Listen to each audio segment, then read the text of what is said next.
What's up, everyone, and thank you for tuning in to yet another Just a Tip Tuesday with Chris, where I share with you a real estate related tip. And this week I wanted to discuss real estate teams, the difference between working with a real estate team or a individual agent. And as a disclaimer, I am not discrediting either. I've worked with some phenomenal teams, and I've also worked with some phenomenal independent agents, and the opposite can also be said. But the reason I wanted to talk about this is because I was actually meeting with a seller a few weeks ago, and they had some reservations because I am on a team. My team operates a little bit differently than a majority of the teams out there. And really what starts to happen is when you work with a team, you generally are, for example, if you're a buyer or a seller, you are working with either a buyer's agent or a listing agent, okay?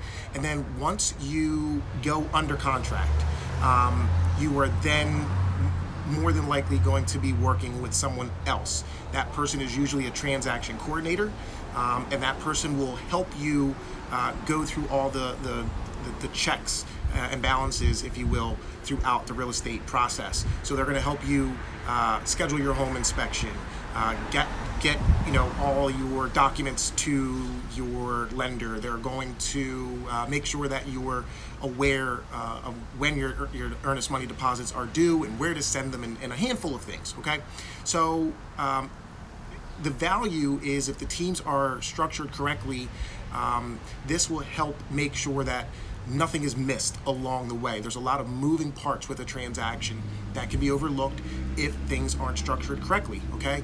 Now, the reason I bring this up is because you need to know these things up front. If you have the personality where you want to work with the person who you meet, that listing agent or that buyer's agent, and you want to work with them from A to Z, it's important to know and pose these questions if they're on a team and how that team works, because you may not be working with them from A to Z. It may be from A to B, and then again from E to F, and so on. Now, with a individual agent, obviously you're going to be working with that agent from start to finish.